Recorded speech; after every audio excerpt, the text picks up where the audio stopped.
So we're just going to run through the stables really quick. They got a little weeded out. Harry lost a lot of horses to Pennsylvania. Ricky, we turned a couple of his horses out. We sold a couple of his horses. And the same with Kevin. Kevin had one turned out. One that's teetering, Zeppelin B's teetering on going back to Ohio. We can't get a race for him here.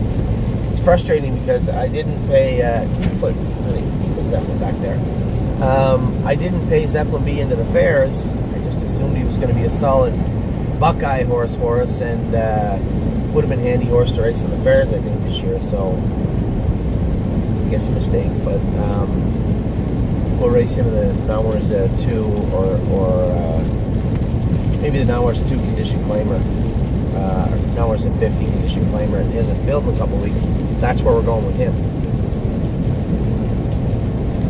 That's my Running Aces hat. The guy interviewed me and gave me the Running Aces hat the other day. It's a nice hat, comfortable. And the people from Minnesota are the gentleman, his Twitter tag is an announcer at Facebook. Running Aces announcer, I think. Darren keeps asking us if we're going to buy some Minnesota breds. I didn't know they had Minnesota breds. Yes, we'll buy some Minnesota breds if we can find some. So yeah, we're going to run through everybody's stable. We'll start with Ricky's stable. American League, we made a decision to turn him out. The reason was simple. I looked at what he's worth right now and what he has left to earn for us. So the way I see it is this. American League's got like 20,000 made. I think in the winter, when we started that colt, he looked like he was going to be very effective leading right into the Nowhere's 50,000 class. It looked like he had enough go, he had enough pop to him. And as the season, as his racing drug on, he just kind of fizzled out. He got tired. You know, touches himself behind. He doesn't, you know, he wasn't eating the greatest. He was starting to lose weight. He was just tired. He was burned out. So, selling him, what's he worth? Like 7,500, 8,000. He can still make 30,000 in the Nowhere's 50. He's still got a lot of growing to do. So why not just turn him out? And that was for me, that's the simple math. We sold Buckeye Babe this week because the math wasn't there. But when I look at American League, I see it. So it made sense to me to just turn the horse out. So that's what we did. Arvika and Autumn Wings, I talk with them because they're close together. They come back at the same time. They're training down the same, and they'll be ready at the same time. They're getting close. They've trained twice now, maybe 3 times. I'm probably going to take them to Mohawk and go mile in 210 on Monday. So shortly after you watch this video, they'll be heading over to Mohawk to train a little bit. Boston Glide was sick his last start. They schooled him on Friday. He's in to go with the 7-hole in Georgian on Tuesday. Kevin didn't know I was going to be back on Tuesday. So after the draw was finalized, the drivers were finalized. I'm driving Boston Glide in race 1. I just happened to scroll down and look through the rest of the program, and Brett's driving a horse that I own. Later on, he's driving Pay the Line Blue Chip in race 7 or 8. Anyway, Brett's doing good with her. He can drive her. I don't care. So Boston Glide is in to go Tuesday. I think this horse is probably sitting on a better mile. He's a little bit tighter now than he was his last start. He's obviously healthier now. Probably sitting on a good start. So I'm interested to see what is going to take place with the big Boston colt. Dance Hall Babe made a little tiny break. Now, if you guys have been watching social media over the last week, there was a bit of an outcry. I went about it in a different way. I simply called the general manager of Georgian and explained the situation, that I thought the track was kind of in a dangerous situation. And, you know, when you race 25, these weren't 25 maidens, they were 25 gold caliber trotting fillies, and 13 of them run. You could say, oh, you know, yeah, sure, some of them are going to run. Over half? 13? No. So the track was really bad. I believe they've addressed it and are going to continue to address it over the next couple of weeks.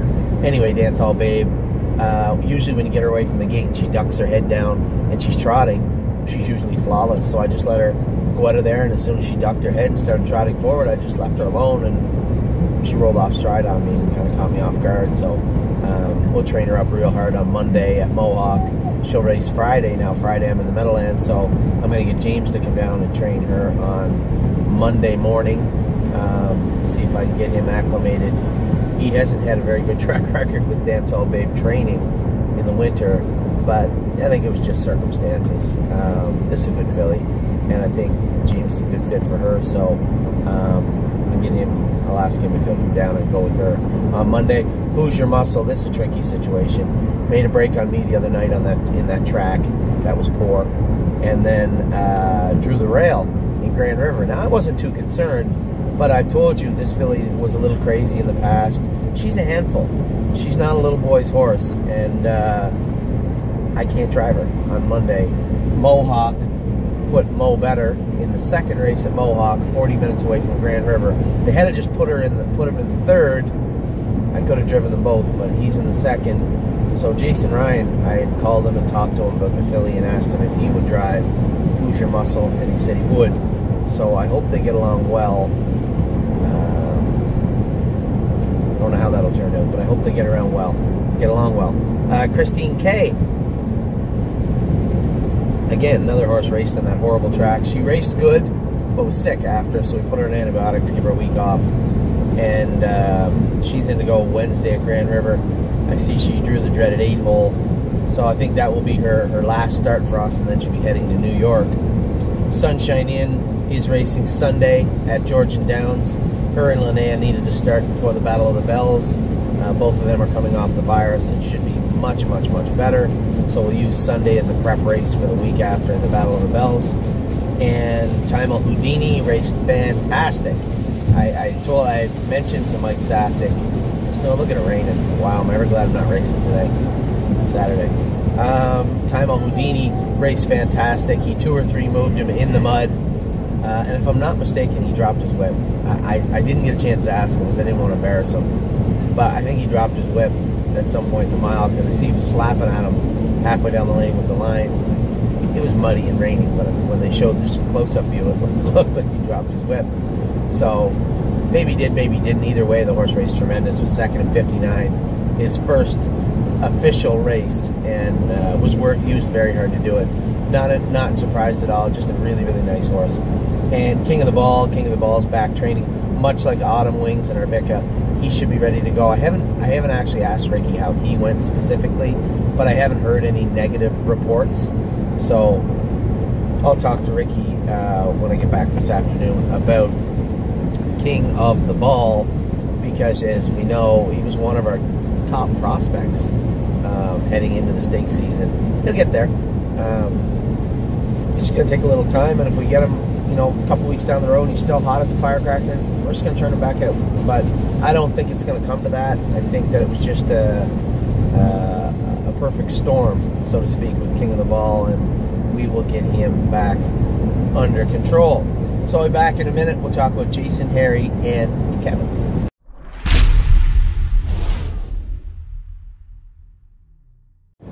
So, Harry's barn, another barn that was kind of picked down to the bone with the Pennsylvania horses leaving. One Pennsylvania horse remains, though, and he's a doozy. So we'll get to him in a second. We'll start with Captain Treacherous Colt, Captain Miraculous.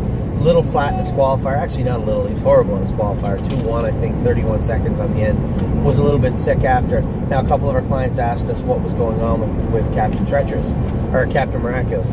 When we train this colt down, he's got sore feet. He's got some foot issues that we deal with all the time. And the shoes we put on him in the winter work great. He trained down great, looked great, was pacing good. The problem was with bar shoes and an angle around 52 degrees, it slows him down. So when you really ask him for those 28-second quarters, they're just not present. So we had to make some shoeing adjustments. Lowered him a little bit, put an aluminum set of shoes on him, which I don't know if he'll pace on with or not. Harry wants to go back to a lighter aluminum shoe, aluminum egg bar, and a lower angle. Right now we're just in a transition where we're trying to find the right set of shoes, right set of racing shoes for Captain Miraculous, if you will. I mean, we'll know what he'll stay sound in. We already know that, but we need him to be fast in them too. So we're trying to move and transition from what will continue to keep him sound, but what will allow him to go as fast as he can, and that's where we're at now. Nothing really too serious going on with him. Nothing I don't think is manageable. So I believe what we'll probably do is school him on Tuesday and see how he feels. Harry's made some shoeing adjustments, I believe, again, and I'll see them when I get back to Miko, and we'll get a look at the captain again. We'll get him right. He's right there. We just need to tinker with him. And the other day, again, he scoped sick afterwards, so it's going through the burn. It's going through everywhere. Andrew had a couple. We'll talk about him in a minute. But Andrew had a couple that were sick also on the weekend. And Jason had a couple he said were coughing. So it's everywhere. It's, you know, when you get that hot, dry, or that hot, humid weather, and then you get a little bit of a temperature fluctuation, the babies get sick. It's a tough transition for them. So, Captain Miraculous, we're on top of him, and we will get to the bottom of him. Maintenance Man. Maintenance Man raced tremendous. Last time he was third in 52, paced 53-3. Somebody said, wow, you know, he's beat 6 lengths. He paced 153-3 his second lifetime start. You know anybody that wouldn't be happy with their 2-year-old pacing colt that paced 53-3 his second lifetime start, come 27 in a piece? I don't know anybody. 28, whatever you come. So, Maintenance Man was fantastic last week. Drew the 10-hole this week. Now, I'll let the cat out of the bag. I mean, obviously, you guys know I'm a pretty aggressive driver, and I use our horses hard. Maintenance Man's got a lot of racing in front of him. He's eligible to a lot of events. He drew in with 5 bulldogs this week, 5 inside of him, and the other 4 are no slouches. Just they haven't shown a ton just yet. That doesn't mean that they're not good horses. He's got a tough full field, and he drew outside all of them on Monday. So realistically speaking, I'm not going to go out of there with Maintenance Man. I can't, even though it's a stake race and we got to pay to race in it, I'm not going to leave pieces of him all over the track to see if he can do what we all know is unlikely, and that's to beat the horses that he's in with out of the 10-hole. So we're going to keep his transmission intact and probably race him a little conservatively, probably get away 9th or 10th, see if he can pace harder than the other ones on the end of it and pick up some money. But I have no interest in you know, reaching down to the soul of Maintenance Man on Monday evening. So I would expect a conservative-ish drive on Maintenance Man on Monday. Screaming Hawk, another one. The track was really muddy the other night. James said he just lost him in the first turn. He was getting ready to remove him. He was getting ready to remove him and just lost him in the turn. Nobody's fault. He was making the right move, and then the horse just rolled off on him. No big deal. We'll get them next time. Stonebird's Loyal, we turned her out. We're going to talk about her being turned out in a minute. Turned out she's got her knees were a little suspicious anyway, and Harry said she was a little more uncomfortable after a race in Grand River on the Monday. Tuesday she was obviously a little bit better, but she was a little uncomfortable on Monday. We got her x-rayed. There was some questionable lines there, whether they were there or not. I mean, you can always treat them with injecting them, but the trip this filly went her first start, I mean, come on. She wants to be a good horse. Let's give her every opportunity to be a good horse. She's not going to Indiana. They're pacing at 52 in the stake races there, but she can be a very, very good horse for us. We just have to give her all the tools to do that, and by not turning her out and letting her mature, we're really playing with fire, and there's no point in doing that. So she's out for the summer, but a very good filly, and I'm excited. I'll be excited when she's ready to come back in. Oh, this horse is gone too. You missed him. Sunshine's Finest raced awesome his first start. James gets stuck in the middle with him in a bad spot. I think he probably wishes he'd have gassed him out of there a little harder earlier in the first 8 to secure the 2-hole position, but ended up having to push onto the front. Dougie got away in behind him with Casey's horse, Stag Party. I think that's his name, Stag Party. And he came out and beat us down the lane, fair and square. Sunshine's Finest paced 52 in a piece last quarter in 27 seconds. So no egg in his face over that mile for sure. James is drawn inside, again inside a Stag Party who drew 10. If I was Casey, I'd be so sour right now. 2 10-holes in a row, his first 2 stake races. I think we beat him this time. I think we get away in behind him and stalk him like he stalked us, and beat him, unless Dougie drives him from off the pace, which is possible also. But I think this is our week with Sunshine's Finest, if he's healthy. coming into the race, which I expect he is. Warwe Ultra. What about Warwe Ultra and how good she raced at Georgian Downs? You know, we talked about how bad the track was and how Dancehall Babe made a break and Christine K raced bad. Warwe Ultra did.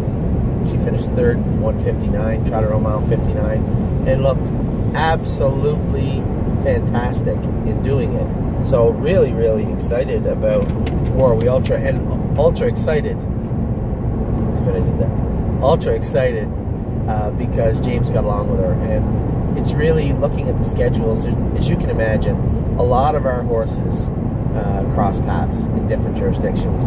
I'm committed to West 52nd, also Pine, CU in Tuscany, Twinsburg. These are horses I want to race here in Ohio. White Tiger in Pennsylvania, Stonebridge Simba, Final Answer.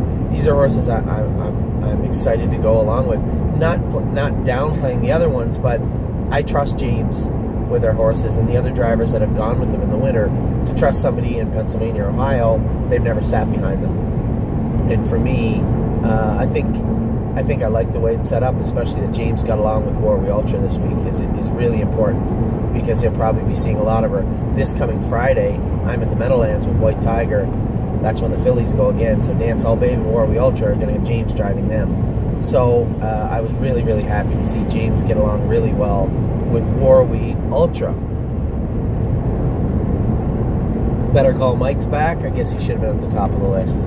Oh well, we're going to have to listen to them all. Better Call Mike is back. Looks good. Jogging good. Seems fine. Obviously, we stopped his training around 220 and turned him out. He was the first one off the island, so to speak. His knees were obviously bothering him quite a bit. And we gave him a good 2, if not 3 months off in the field. Well, I think before we start training him, we may take another couple x-rays of those knees, because if they haven't completely filled in, we'll just keep jogging him until they do. So Better Call Mike's back and looks good. Cruising with Angus. He's a bad luck bugger, eh? We had to scratch him his first start because he was acting a little colicky after lunch in the heat at Grand River. Trained him, looked good. Schooled him, looked good. Put him in to go in the first goal because I didn't want to go back to Georgian after the horses making breaks. So we opted to put him in the deep end of the pool his first start. And then he came up sick. Like sick. Coughing, snot pouring out of him. Just can't race. So we, a lot of our clients say, geez, you know, what are you going to do? There's nothing you can do. He's not a sickly horse. It's just a case of bad timing twice. So, you know, I don't think he ever made a habit of getting out of his work or being sick, and I'd never seen him colic before that day in his life or after. So I think it's just bad timing for Cruising and Angus, but he'll come out swinging. I think we're going to qualify him on Tuesday, knowing that the next Golden Grassroots are very tight to that schedule. We're going to qualify that horse on Tuesday and get a mile into him. So that's Angus. Big news. I'll go to this one first. Peregrine Blue Chip. They trained her the other day in 2-3 or 2-4. She's close to one of two things. She's close to qualifying or close to leaving. I've really stuck my neck out for this filly in regards to our clients and Blue Chip Farms financially, and I believe it made an error. We paid her into everything last year. We thought she was a nice filly, and she just simply isn't. Even if she makes the races, she's just an okay horse. She has got a long way to go to be an effective horse that we're impressed about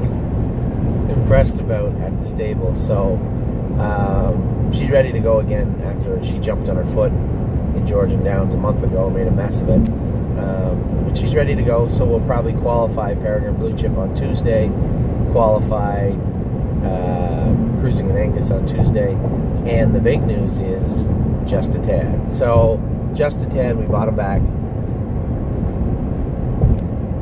We bought Just a Tad back off On Gate. Eric and Cherry decided that when they took him down there, and this is third person, so I didn't go with him the other day. I trained him once. I thought he was okay. We made some shoeing changes.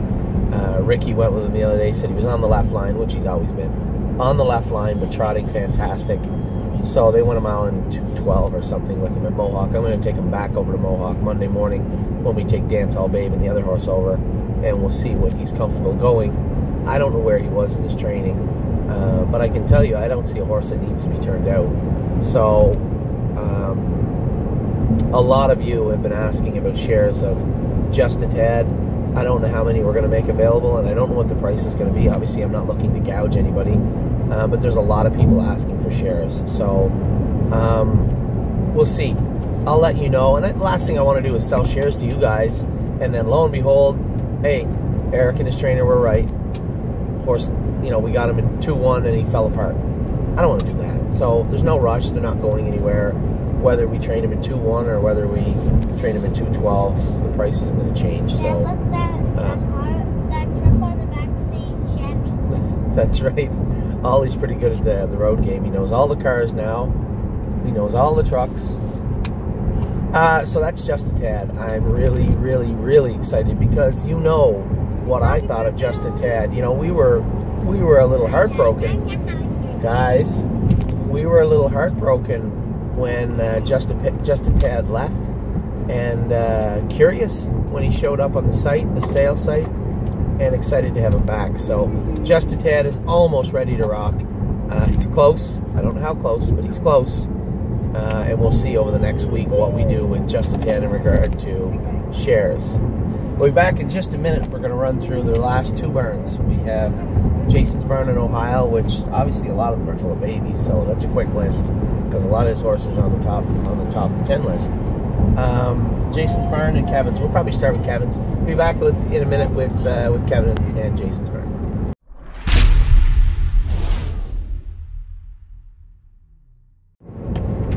So we're back now with Kevin's barn. He had a few horses turned out, a few horses we sold and moved around. So Kevin's barn has, I don't know, around 20 some horses in it. We'll run through Kevin's barn, how they did this week and what they're going to be up to next week. Art Seeker raced horrible. His last start finished 6th. I see he's back in to go tonight maybe. Saturday night maybe at Georgia. I think he's back in to go. It's not going to be a cakewalk for him. I mean, that non-winners class, he's got to go in the condition claimer. All these horses that are, Book the Bet was in the condition claimer last time, looked great doing it. They need to race against horses they can beat. We've talked about this over and over throughout the year. We're not going to send horses out at long odds if we can help it, and we can help it in regards to Art Seeker. He's going to slide into that condition claiming level where he should be right now. If he doesn't want to put out 100%, we'll simply put him in with horses that he only has to beat at 80%, much like the horses he raced against in Dresden when we were there. He manhandled them. A horse like him needs that type of confidence building, so he's going to have to... I'm not optimistic about his race tonight. I think he drew the middle of the gate. There's some tough horses in there. So we'll see. We'll see, but I'm keeping a very close eye on the Art Seeker situation. Book the Bet. Book the Bet. Finished 2nd. Yeah, she finished 2nd in the Sharps Feed condition claiming stake. My filly, Pay the Line Blue Chip, was 3rd. The filly that won it jogged 55 in the condition claimer. Won very easily. So nothing to sneeze at. You know, we'd like to win those races, but beat fair and square. So we had a 2nd and a 3rd in that, and Book the Bet looked good. So I don't know where we have her in. I know she didn't get in on Friday. I'm sure that class will go again next Friday, I suppose.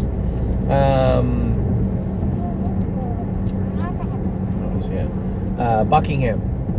Yeah, Buckingham. We just scratched Buckingham out of the grassroots. She had the 8-hole and had a lot of mucus in her nose and was coughing on the day of the race. Goes without saying. Philly just win. She just won and just win. She just won in 156 at Mohawk out of the 4-hole. I'm certainly not going to torture out of the 8-hole.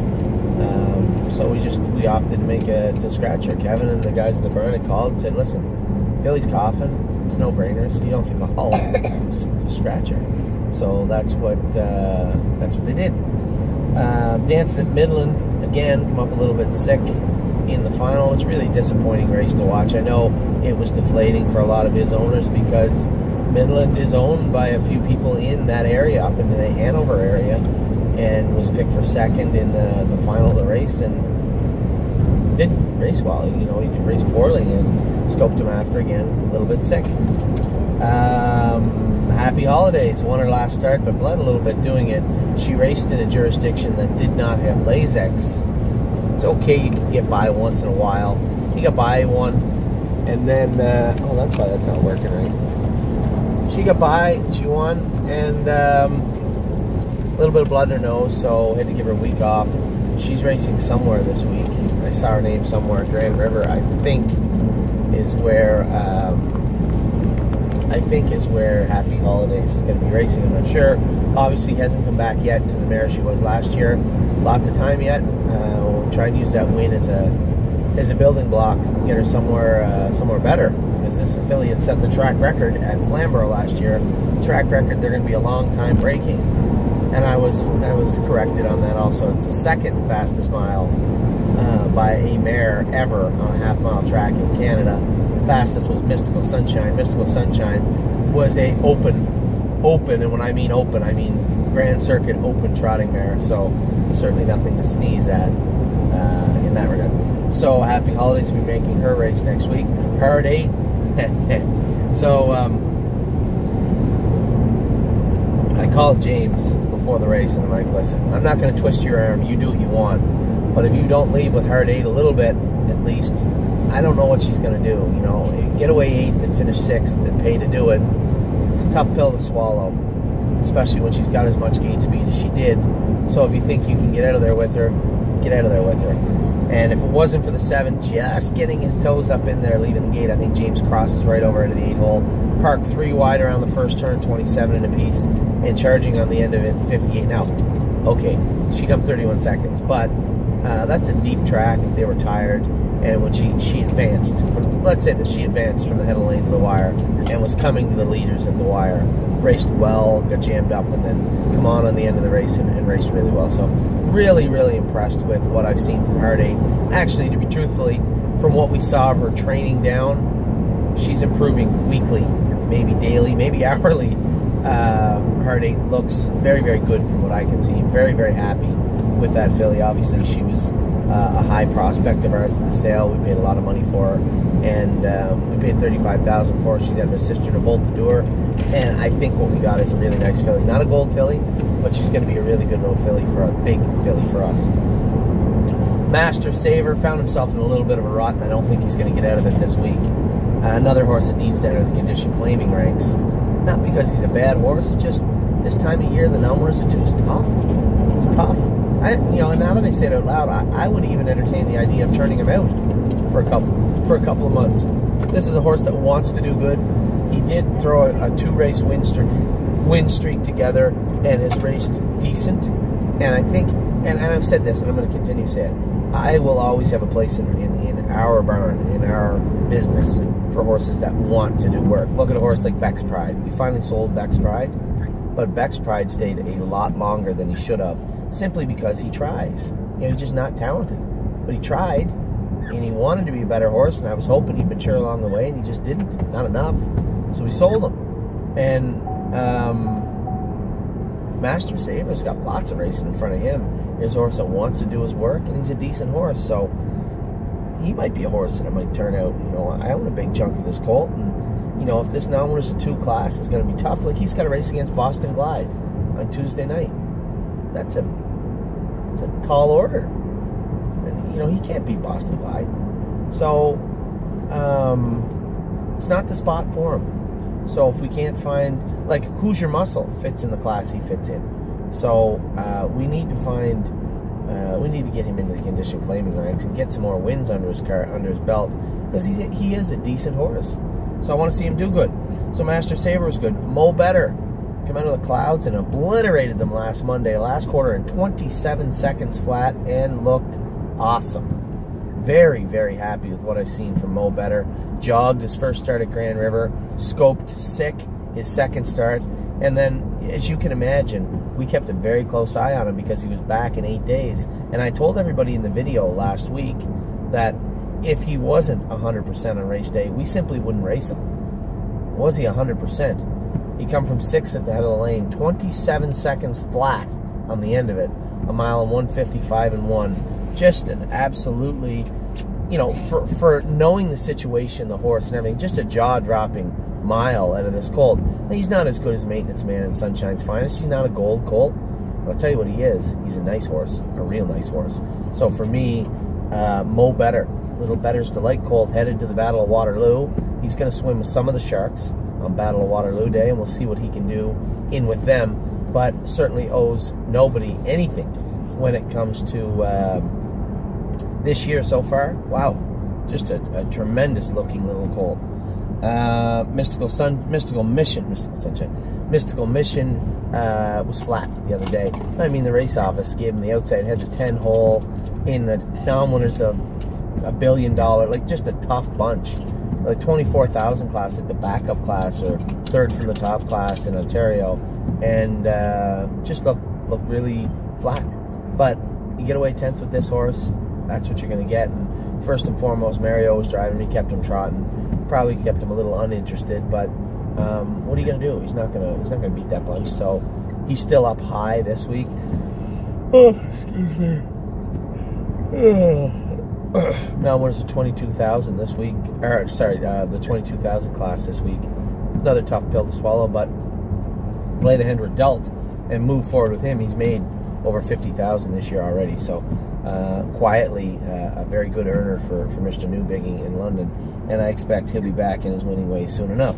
Pay the Line Blue Chip raced great last week, finished third out of the 6 or 7 hole in Grand River, racing against the Stake Series there. Booked the bet, was second in. Just 1 sec, buddy. So Pay the Line Blue Chip raced very well. I look quickly, unless I missed something.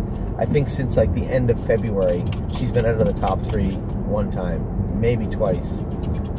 So for me, really impressed with this filly. Just quietly has amassed like 30,000 in purse money or somewhere around there. Just been a nice horse for me and for the stable clients also. Promise Blue Chip, the exact opposite. She's a much faster filly than Payline Blue Chip. Just doesn't want to do her work on a regular, consistent basis. They said she scoped a little red in the throat last night and lost a shoe, and just decided that she was going to walk at the half. And, you know, to be honest, just a horrible animal. Just doesn't want to be a good horse.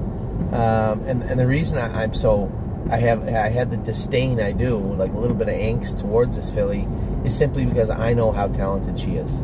I know she could be a 52, 53 pacer, no problem, if she wanted to be. She just has no interest in participating. You know, last week finished second in 56. She's like, wow, she raced good. This week won't race the way she did. Her time is running out. The clock is ticking on Promise Blue Chip, I would think, for TheStable.ca. As much as I'll protect horses like Master Saver, I'm not protecting horses like Promise Blue Chip, and she is gonna. We can't put her anywhere else she can do in that class. She's just not consistent. So she's close.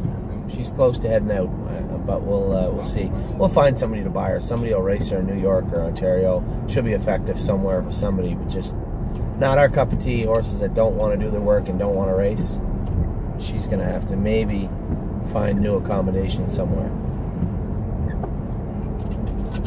Road Tripper, come up a little bit, tiny bit sick the other night, hit himself, and finished 6th in the grassroots, trotted in 58 or 50, no, 59. Did not look great. Didn't look great. Not back to the drawing board, but you know, he fits a lot cheaper classes. He fits doesn't fit the maiden. Fits an onwards of 2 or 15 at Mohawk. So we'll get him in somewhere in the near future. Here's another horse that's got a long year ahead of him, and I'm almost certain this will be a fantastic 4-year-old.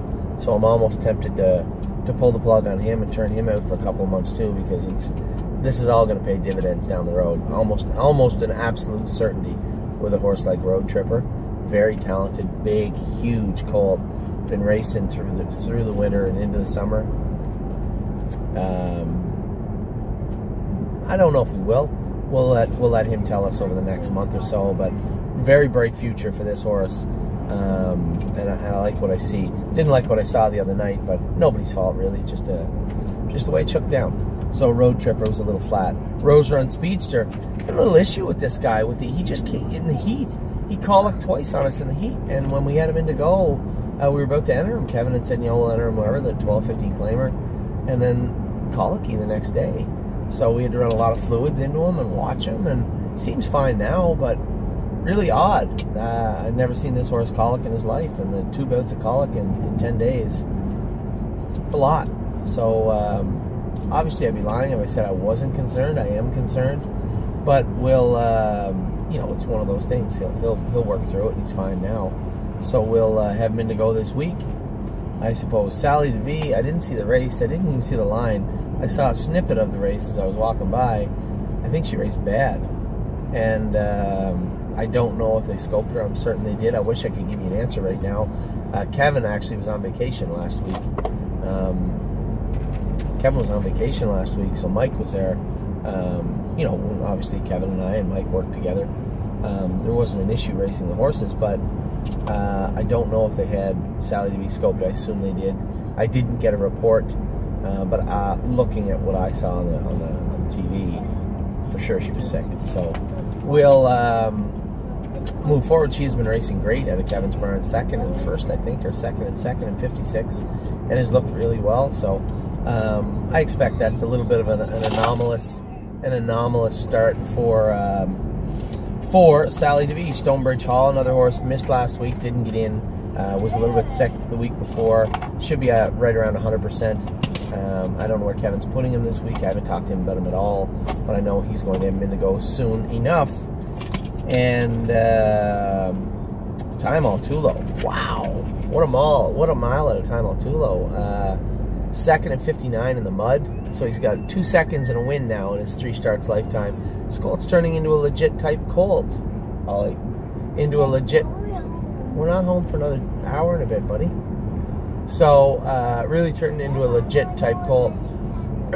I don't know where you leave Petters. Oliver.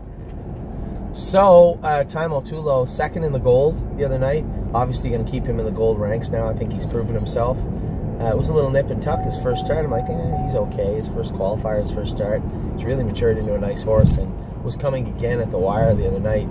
He's got a lot in him, that colt, and he's decided that he wants to participate. He wants to be a better horse, and he is. So I assume he trotted 2 minutes or 59 the other night with a big last half and last quarter. It's really turned into a nice colt, one of our top Ontario colts. So really, really happy with what I've seen from Time Altulo. Kevin's doing a great job with him. And last, but kind of least, but not really, Zeppelin B. Zeppelin is supposed to be heading to Ohio soon, but we had a lot of chiropractic work done on him. We had a special veterinarian come in and look at his back, and we knew that he was tight. He's always been really tight over his back and stiff in his shoulders, just odd areas. So we worked on him. Do I think there's going to be a massive improvement? No. I think we're going to see a minor improvement, hopefully, and enough to get him back on track, get him down to Ohio, and try and salvage some of the season. But we'll see. If we can't, then we're going to race him where we've been racing him in the non-winners of tour condition claimer ranks in that area. I think he'll be an effective horse for the rest of the year for us. Just happens. Just happens. He didn't come back as well. I think again, another horse who was a little bit of a victim of circumstances. That first hellish ride down to Ohio, where he finished 4th, I think took a lot out of him. He came back. He was stiff after that and didn't race well.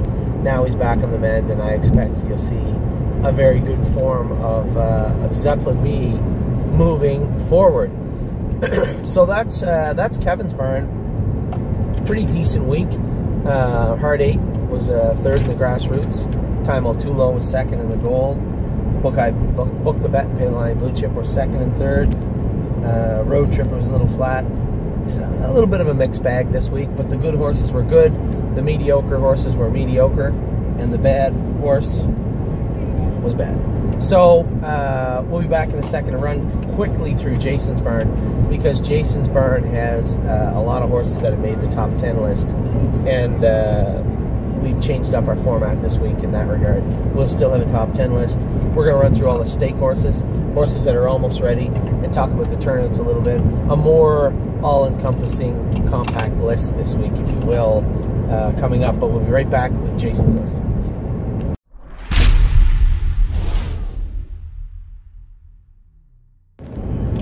So we're back with Jason's barn. We're going to run through Jason's barn really quick because a lot of these horses have made our list, all of them virtually. The only one that didn't, obviously, was Real Willie, who was a race winner last week and looked good doing it, coming off a quarter crack. If you watch the race close, a little on that right line, a little heavier on that right line than he's used to. Dan Noble did a tremendous job with him, one of the leading drivers in Ohio, and great driver. And the one thing I loved about the way Dan drove the horse, he listened. You know, as a driver, you want to listen, but you're out there doing it as you feel when you go along also. And I had told Dan, I said, you know, if you blast this horse into the turn, he might end up on the run. You know, just give him some room in the turns, take your time. He's fast. And that's exactly what he did, and he responded well and won easily. He's actually in tonight, that's right, in Ohio, in the Buckeye Series. Where's that? Oh, it's at Scioto.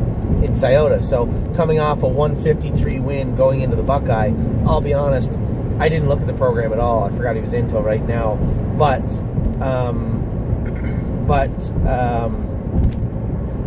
this colt won 153 the other day. I have to believe he'd have to be one of the favorites tonight, I would think, racing in the Buckeye.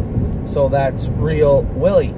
Now we'll run through Jason's list, all his horses, really quick, so we can get them out of the way and talk about the babies. Friggin' Biggin finished 6th or 7th last night. A little bit flatter than I'd like. You know, Biggin's really probably a Buckeye horse. He's not a gold horse. He raced well in Northfield because he was effective on a half. I think he'll be a good horse for us both this year and leading into next year. But he's not as good as Oliver Zero. He's not as good as the other colts that raced in the Ohio Cyrus Gold Division last night. He just he's getting there, but he's big, deceptively big. I didn't realize how big he was until I drove him again last night. I'm like, Jesus, it's huge. Probably going to make a little shoeing adjustment on him, lighten him up, because he's so sure-footed now. Here's a horse that made lots of breaks all year, and he's as sure-footed as you can believe right now. Probably going to put a different set of hobbles on him. Maybe wait until after Northfield, actually, this week. I'm going to enter him in the... Jason and I talked last night about where we're going to enter him. And I said, you know, we probably should enter him in the fair, the actual fair race. Might go for 5,000, 6,000, but if he finished 4th, 5th in the stake race last night, he only got 2,000. If we beat the fairs, the actual fair horses, we get, you know, half of whatever it goes for this week. I think it's 10,000 divided by division. So should be a good chunk of change for him. You know, if he wins, it's a good confidence builder for him, and a little bit of money. So that's always important too. I talked to Dan Rawlings last night. He said he would come and drive in Northfield. Dan Rawlings drives mostly in the Meadows and does a good job. He's going to come and drive those 3 horses next week, 3 or 4 that we put in Northfield. Jason and I will be racing in Ohio at the Breeders, what do they call it? The Ohio State Fair stake race. It goes for 120,000 divided by divisions. Last year there was 3 divisions. I would assume there'll be 3 again this year.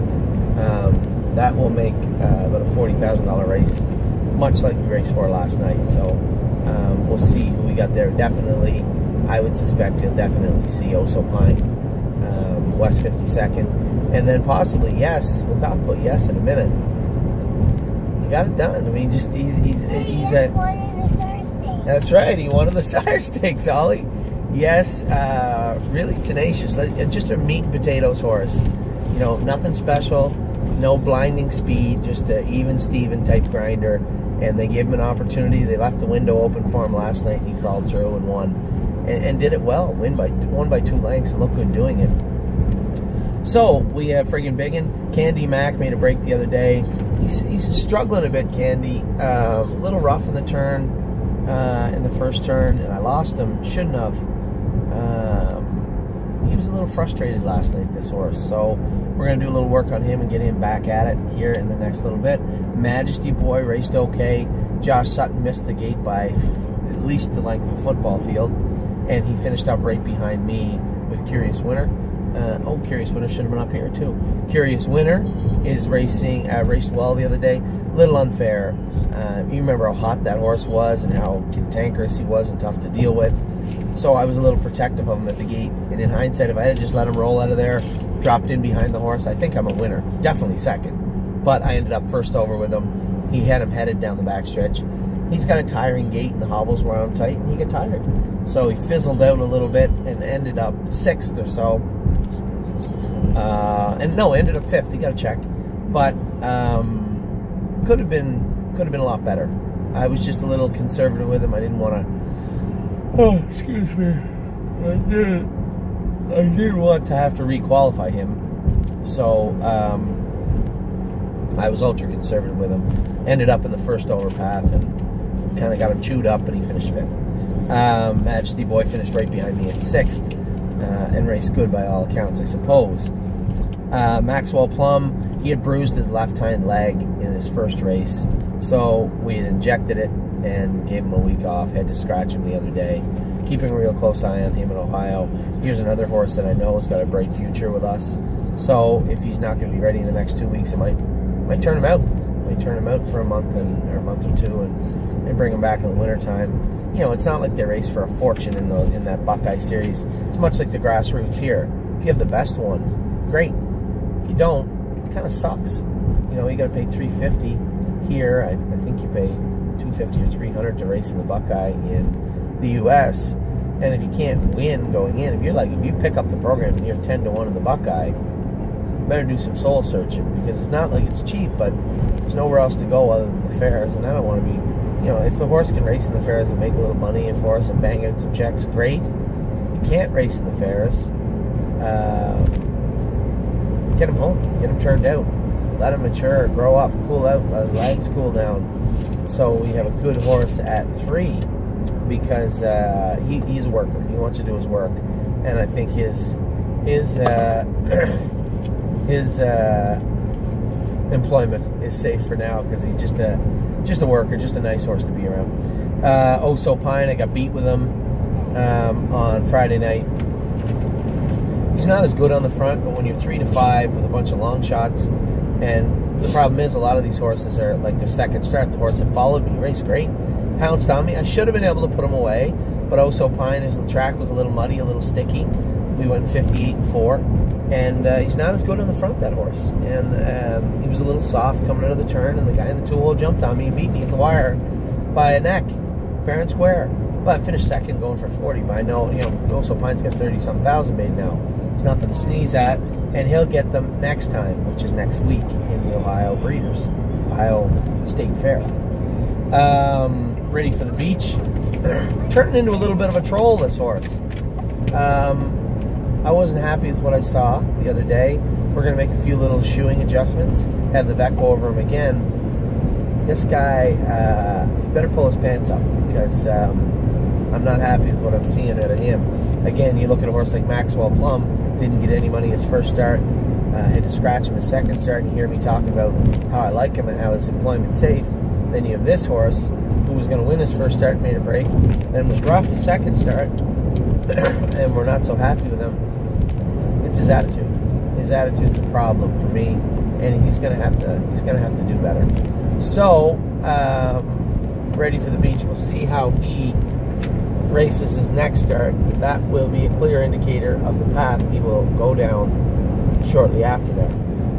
So, ready for the beach has got some work to do to improve and to impress me in any way, shape, or form. See You in Tuscany, clearly a creature.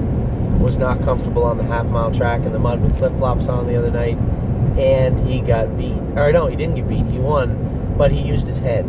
He allowed me to drive him in the best way I could, and he was smart about it. He knew he was a little pinchy in the turns, and rather than get... No horses do this very rarely. Very rarely you see a 2-year-old do this. 2 horses on the outside had him headed. I still had power. I still had gas in the tank, but he wasn't comfortable in the last turn. So I let them get halfway ahead of me, and I pulled the earplugs coming out of the turn, and See You in Tuscany beat them and the favorite that was sitting on my back. Just a smart, intelligent, durable, fast animal. Just a really, just a pleasure to drive and a pleasure to be around. Really lucked into a good horse here with See You in Tuscany, and he is a tremendous athlete. Too Far Gone was lame for the last week and a half after her race in Ohio. Just got her sound now. She's going to be heading to the Fair Circuit in Northfield on Saturday. Dan Rawlings is going to drive her. I think she's going to use that as a stepping stone back into one of the two distinctions. There was some fillies looked really good that raced last night in Scioto, so maybe the Buckeye for her. But with her frame and speed, I think we're looking at a very, very nice 3-year-old. She wants to do her work, and she's just a nice filly, so we will get her on the straight and narrow quite quickly, I believe. I think I jogged her when I was down in Ohio the first time I visited the farm, and I was very, very impressed with what I saw. So Too Far Gone will be racing Saturday, I believe, and then back in the swing of things right after that. Twinsburg. Wow. Twinsburg, if you'd have told me Twinsburg and See You in Tuscany, you know, Oh So Pine, I knew he was good, but those two pacers were our two best pacers in Ohio. Wow. He's, what can you say about Twinsburg? Left of the 7-hole, 3 wide around the first turn, beat a head in 55 last quarter in 28 seconds. First quarter in 27 and 3 out of the 7-hole, 3 wide around the first turn, last quarter in 28-2. Of course, just picked me off in the wire. She is something else. She's a nice, nice filly. West 52nd, I was extremely conservative with him last night. If I drive him, and I could have in hindsight, but if I had driven him in any other aggressive manner, for sure he's standing in the winner's circle. Last half in like 57, last quarter in, I don't know, 28, 29. But flying at the wire, come from 6th to the 3/4 pole in the mud, and trotted in 57 and 4. Not many horses can say they did that. We all think quite highly of Oh So Pine, and he got beat fair and square in 58 and 4. This horse came from 6th and was beat a half a length or a neck or something in 57 and 4. West 52nd is a real legit animal, and he's going to do very, very well, I believe. The horse I saw last night, he's coming forward in a big way soon. And then last, and absolutely not least, is Yes. I did not see... That's correct, Oliver, again. And I did not see that coming. 14-1, I figured, you know, grind along, try and get some money. First favorite, I look over my shoulder, the first one's on the run. The other one's on the run. I can't see the third one, he must have run at the gate. I'm like, wow. I don't know what's left, but we gotta be able to take a crack at them here. We come out of the last turn, I moved him over, hit him a swat in the Yaris, and he was gone. Win by 2 lengths. He won in 59 and 2 in the mud by 2 lengths. An impressive mile. An impressive mile from an ultra tough and durable horse. You don't like Yes, you just don't like horses. He's a worker. You know, he just puts his head down and works. And I like it. I love when horses do that. And for me, if you would have told me that Yes would have 25,000 made after 2 starts, not sure we'd be in agreement on that. But very, very happy to see Yes doing well. I love when horses overachieve, and he is overachieving what we thought he'd be able to do. You know, pick up checks all year, make some money. Yes, win the Ohio Sire Stakes and beat up on some good horses. Probably not. So I just can't say enough about how impressed I am with Yes and his performance. Just a great overall horse to drive, horse to be around, and really happy for our clients that own him, and happy for the horse himself because he loves to win. He was so happy last night going into the winner's circle. He's just a nice horse. So yes, really, really happy with him. So that's Jason's Barn. We'll be back in a minute. We'll give you the top 10 list. We're going to run through all 35 horses that have raced in the stake races for us this year. Talk about all the winners, all the stakes placed horses. Then we're going to talk about the 7 that are almost ready to go. We're going to talk about the 10 that are turned out. And one bad news story for the year. Really upsetting, but that's racing. We'll talk about him in just a minute. So we'll be back in a minute with all the horses, all the soup to nuts, turnouts, horses coming back, and stake placed and raced horses in just a minute.